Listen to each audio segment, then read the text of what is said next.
Hello दोस्तों, sociology classes में आप सबका स्वागत है। आज हम डिस्कस करने वाले हैं religion and politics in India. इस क्लास में हम डिटेल में देखेंगे कि इंडिया के कॉन्टेक्स्ट में रिलीजियन और पॉलिटिक्स का किस तरीके से रिलेशन है और रिलीजियन और पॉलिटिक्स कौन किसको किस तरीके से इन्फ्लुएंस करता है। ये सारे चीज़ें आज के क्लास में देखेंगे। हम पहले देखते हैं कि आज के क्लास में हम मेनली कौन सी चीज़ें कवर करेंगे। हम पहले देखेंगे कि हिस्टोरिकल ओवरव्यू क्या है religion and politics in India का, मतलब हिस्टोरी क्या है, जिस तरीके से बहुत सालों पहले से हमारे इंडिया में जो रिलीजन और पॉलिटिक्स है इसका क्या रिलेशन रहा है, उनका जो डिफरेंट स्टेप्स है वो भी हम देखेंगे।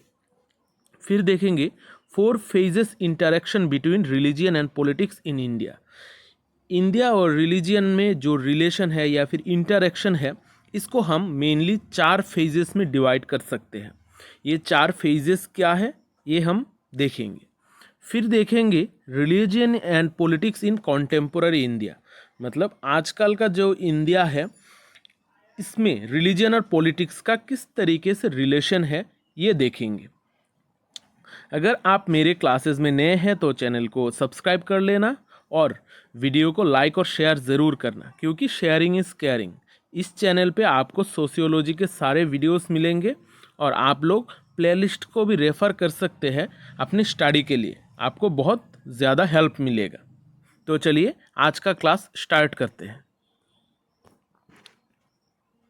पहले हम देखते हैं religion and politics in India historical overview, मतलब हिस्ट्रिकल ओवरव्यू से हम किस तरीके से प्रीवियस जो टाइम था उस टाइम पीरियड से हम आजकल इस टाइम पीरियड पे रिलीजियन और पॉलिटिक्स का किस तरीके का रिलेशन हम देख सकते हैं। हम जब भी रिलीजियन और पॉलिटिक्स का इंटरेक्शन का बात करते हैं उनका जो पैटर्न है वो टाइम टू टाइम बहुत ज़्यादा चेंजेस हुए हैं और उनका जो कॉन्सिक्वेंसेस है वो भी हम अलग अलग तरीके से देख सकते हैं। हर टाइम फ्रेम में एक जैसा नहीं है। अगर हम प्री ब्रिटिश पीरियड में बोले तो वहाँ पर एक तरीके का रिलीजन और पॉलिटिक्स होता था। उसके बाद जब ब्रिटिश आए, ब्रिटिशर्स ने हमको हमारे देश में रिलीजन और पॉलिटिक्स को किस तरीके से मिक्सअप किया ये अलग है और उसका कॉन्सिक्वेंसेस भी अलग है। और जब इंडिया इंडिपेंडेंट हो गया उस वक्त भी अलग तरीके का फेजेस ही हम देखते हैं। In India religion always served politics and politics has often served religion। इसका मतलब है कि इंडिया के कॉन्टेक्स्ट में अगर हम रिलीजन और पॉलिटिक्स का रिलेशनशिप निकालने की कोशिश करें तो हम देखते हैं कि रिलीजन जो है वो हर वक्त हर टाइम पीरियड पे ही पॉलिटिक्स को सर्व कर रहा है, मतलब पॉलिटिकल चीज़ों में रिलीजन को हर वक्त हम पाते हैं। लेकिन politics has often served religion, politics religion को बहुत कम ही सर्व करता है, मतलब पॉलिटिक्स रिलीजन को ज़्यादा इन्फ्लुएंस नहीं करता, बल्कि अगर हम देखें तो रिलीजन पॉलिटिक्स को बहुत ज़्यादा इन्फ्लुएंस करता है। रिलीजन को हम पूरी तरीके से कभी भी पॉलिटिक्स से बाहर नहीं रख पाए। जब भी हम प्री इंडिपेंडेंट इंडिया या फिर प्री ब्रिटिश इंडिया की बात करें तब भी इंडिया और रिलीजन और पॉलिटिक्स में रिलेशन रहा ही रहा है। यहाँ पर हम फुल्ली इसको कभी भी अलग नहीं कर पाए, इसलिए हम पॉलिटिक्स को और रिलीजन को कभी अलग नहीं रख पाए।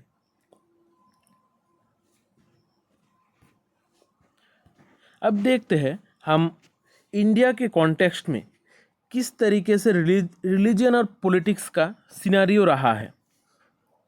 रिलीजन और पॉलिटिक्स को अगर हम समझने की कोशिश करें इंडिया के हिसाब से तो इसको हम मेनली 4 फेजेस में डिवाइड कर सकते हैं। पहला है extend from Indus valley civilisation to the advent of Islam, मतलब जब प्री इंडिपेंडेंट इंडिया था, जब इंडस वैली सिविलाइजेशन था, पहले का जो सिविलाइजेशन इंडस वैली सिविलाइजेशन, उस टाइम पीरियड से लेकर जब तक इस्लाम आया वहाँ पर हम एक तरीके का रिलीजन और पॉलिटिक्स में मिक्सचर देखते हैं। उस टाइम पे इस्लाम के एडवेंट से पहले इंडिया में सिर्फ मेनली हिंदू रिलीजन ही था। इस वजह से वहाँ पर रिलीजन और पॉलिटिक्स में बहुत ज़्यादा प्रॉब्लम नहीं थी, वहाँ पर मेन फोकस था एक रिलीजन। लेकिन जब इस्लाम का एडवेंट हुआ तो हमारा इंडिया का जो पॉलिटिक्स और रिलीजन है वो बहुत चेंजेस होने लगे। फिर जब सेकेंड फेज में हम आते हैं, यहाँ पर इस्लाम का एडवेंट हो गया, मतलब इस्लाम जो धर्म है वो आ गया। और उस फेज से लेकर हम Indian mutiny of 1857, Indian mutiny का मतलब है उस टाइम पे जब इंग्रज के खिलाफ जो ब्रिटिशर्स थे उनके खिलाफ जो जंग छिड़ी गई हमारे इंडियन के द्वारा इंडिपेंडेंस के लिए, उस टाइम को कहा जाता है म्यूटिनी। उस इस्लाम के एडवेंट से लेके म्यूटिनी तक एक अलग तरीके का ही हमारा रिलीजन और पॉलिटिक्स में इंटरेक्शन हम देख सकते हैं। फिर जो थर्ड फेज था वो था 1857 टू इंडियन इंडिपेंडेंस इन 1947, मतलब म्यूटिनी से लेके इंडिपेंडेंस तक इंडिया का और एक फेज था रिलीजन और पॉलिटिक्स का। इस फेज में क्या था, मेनली इंडिया के जो लोग थे वो लोग पॉलिटिकली अपना पावर जमाने की कोशिश कर रहे थे और ब्रिटिशर्स को इंडिया से बाहर फेंकने की कोशिश कर रहे थे। इस वजह से रिलीजन एक दूसरे से लड़ने के बजाय एक दूसरे को सपोर्ट कर रहा था। फिर हम देखते हैं 1947, जब इंडिया इंडिपेंडेंट हो गया उसके बाद से 1947 इनवर्ड्स, मतलब 1947 के बाद इंडिया में एक दूसरी तरीके का ही रिलीजन और पॉलिटिक्स का खेल हम देखते हैं। ये जो इंटरप्ले है रिलीजन और पॉलिटिक्स का, ये डिफरेंट फेजेस में हम देखते हैं। हर फेजेस में उनका नेचर अलग है, उनका इंटेंसिटी अलग है और उनका डायनामिक्स भी अलग है इंटरेक्शन का। वहाँ पर हम बहुत अलग अलग तरीके का इंटरेक्शन देखते हैं रिलीजन और पॉलिटिक्स के बीच। रिलीजन जो है ये हमारा प्राइम सोर्स ऑफ टेंशन है इंडिया में। इंडिया में रिलीजन ही सबसे मेन सोर्स ऑफ टेंशन है इनोवेशन के लिए, मॉडर्नाइजेशन के लिए। क्योंकि ज़्यादातर जो मॉडर्नाइजेशन का बातें हैं हम रिलीजन को अलग रख कर ही देखते हैं, लेकिन इंडिया में हम कभी भी रिलीजन को पॉलिटिक्स से अलग कर ही नहीं पाए। इंडिया में रिलीजन एक प्राइम सोर्स ऑफ टेंशन है। जब भी हम रिलीजन को इंडिया के जो पॉलिटिकल मूवमेंट्स, रिफॉर्म मूवमेंट्स की बात करते हैं, वहाँ पर हर वक्त रिलीजियस इडियम्स का यूज़ किया जाता है। मतलब रिलीजियस जो फेजेस है, जो भी वाक्य है, उनका बहुत ज़्यादा यूज़ किया गया है चेंज को इनिशिएट करने के लिए, लोगों को एकत्रित करने के लिए बहुत ज़्यादा रिलीजियस बातों का ही यूज़ किया गया है ताकि लोगों को इकट्ठा किया जाए। इसके एग्जाम्पल पे हम देख सकते हैं जो महाराष्ट्र है, महाराष्ट्र में बाल गंगाधर तिलक ने गणपति पूजा को मेन सेंटर में रखते हुए लोगों को इकट्ठा करने की कोशिश किया था।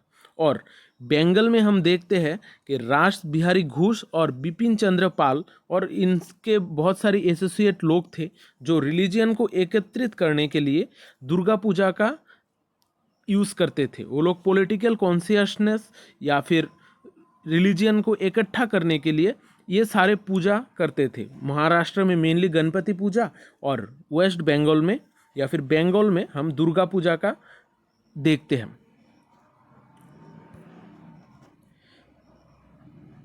ये जो सोशियो रिलीजियस प्लेस है बहुत सारे जगहों पर, ये अलग अलग तरीके का पॉलिटिकल मैसेज कन्वे करता है। मतलब अलग अलग तरीके का पॉलिटिकल मैसेज अलग अलग जगहों पर देता है। सोशियो रिलीजियस प्लेस का मतलब है सोशल रिफॉर्म भी होगा और साथ में रिलीजियस चीज़ों को भी जोड़ा जाएगा। इसको कहा जाता है सोशियो रिलीजियस प्ले। यहाँ पर हम इंडिया में अलग अलग जगह है, अलग अलग जगह का अलग अलग कल्चर है और अलग अलग जो पूजा अर्चना है, धर्म है, वो अलग तरीके है का है। इसलिए हर जगह का अलग अलग सोशियो रिलीजियस प्ले है और वहाँ का जो पॉलिटिकल मैसेज है अलग तरीके से दिया गया है। हम अगर गांधी जी को देखें, गांधी जी ने राज्य की बात की थी हिंदूस को इकट्ठा करने के लिए, और जो मुस्लिम्स थे उनको इकट्ठा करने के लिए दूसरी तरीके का बात किया था।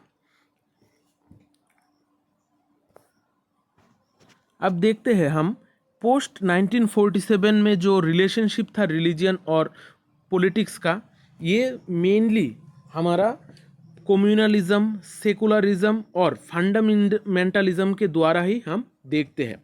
वहाँ पर पहले के ज़माने के जैसे हिंदू और मुस्लिम में इंटरप्ले ज़्यादातर नहीं था, लेकिन यहाँ पर जो चीज़ें चेंजेस थी वो कम्युनलिज्म, सेकुलरिज्म और फंडामेंटलिज्म के द्वारा ही हम देखते हैं।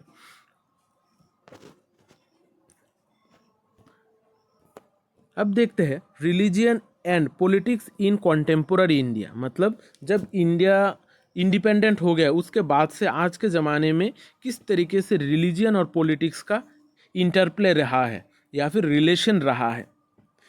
ये जो डिबेट है इंडिया में रिलीजियन को लेके, ये मेन प्राइम फोकस है हमारे सारे चीज़ों का। इसको हम स्टडी करने के लिए कम्युनलिज्म, सेकुलरिज्म और फंडामेंटलिज्म का यूज़ करते हैं। कम्युनलिज्म का मतलब क्या है कि किसी भी कम्युनिटी को लेके, ये कोई ट्राइबल कम्युनिटी भी हो सकता है या फिर कोई रिलीजियन हो सकता है, किसी कम्युनिटी को लेके उसके हिसाब से मोबिलाइज करने की या फिर पॉलिटिकल मूवमेंट क्रिएट करने को कम्युनलिज्म कहा जाता है।